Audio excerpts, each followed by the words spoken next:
name is Jacques Drapier. I'm formerly an executive in the airline industry to start with, as an executive vice president operations in a major European airline. I worked for 10 years with Airbus as the vice president for training and flight operations for customer support.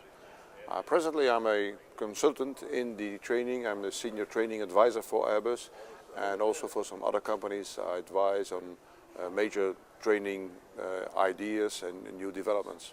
Well, we've been a supporter of WATS since the beginning.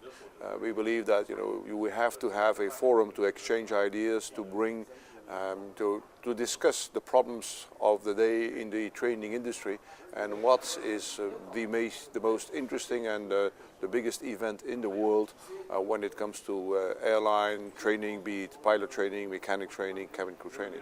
So when I started flying, well, that's something like 45 years ago, simulation was very basic. We had simulation.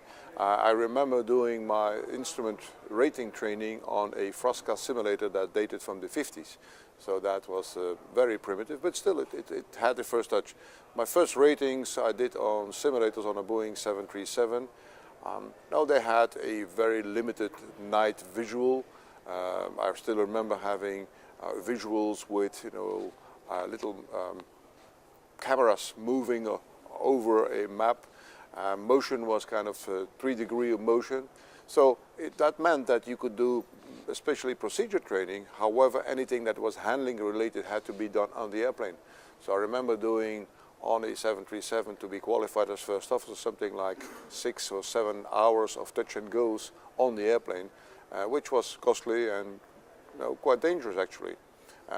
With the new technology, so the visual systems have improved dramatically, the motion systems have improved, so now we're capable of training somebody in the simulator, doing all the maneuvers that are required and beyond, do maneuvers that are kind of impossible to be done in the airplane because of risk, and qualify the pilot and go straight to the airplane with passengers and start flying on the line.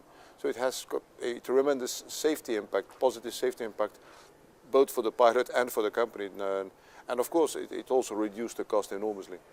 Well, I mean, initially in the 50s and even the 60s, first of all, the pilots who were there at that point in time had never seen simulators, or very basic.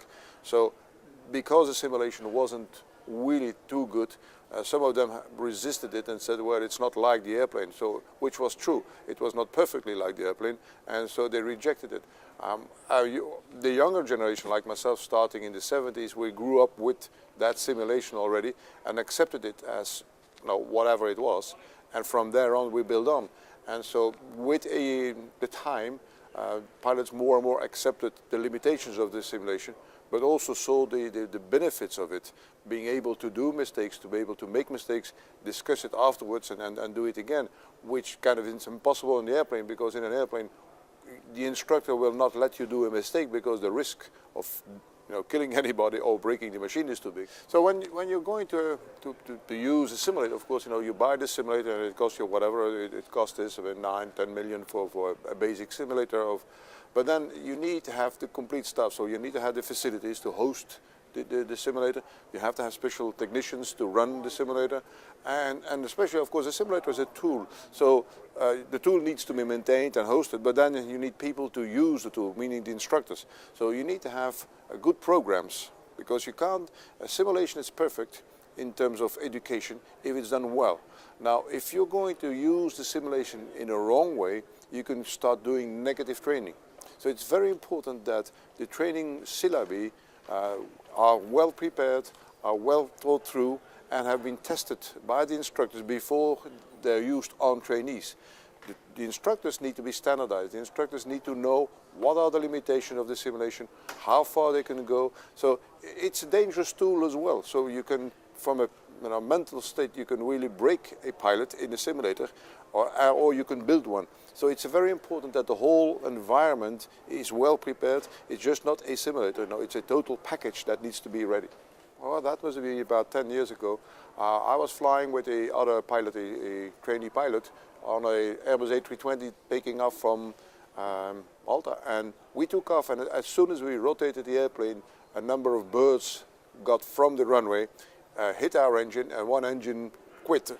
And that was just like in a simulator. That's an exercise we do on every simulator session. Every 6 months we do engine failure at the rotation.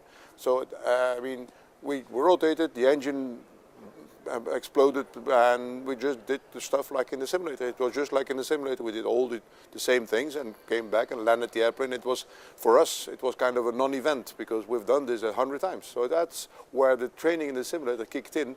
And it didn't affect us at all. The whole, although it looked like scary, it wasn't, because we've done this 100 times. So this is where really this training kicks in, and you just do it like you've done it 100 times in the simulator. So that was proof to me that training really works.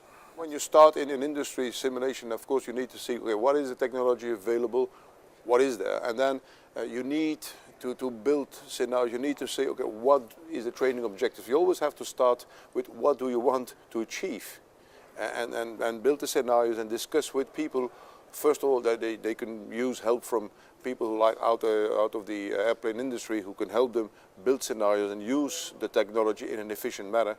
But the main thing will be to get the buy-in from the teams, from the medical teams, that to understand what is the benefit of a simulation compared to trying to learn on the job or doing changes.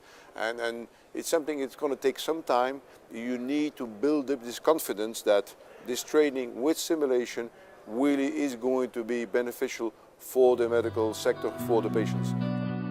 To stay up to date, subscribe to HealthySim's YouTube channel and visit halldale.com and healthysimulation.com.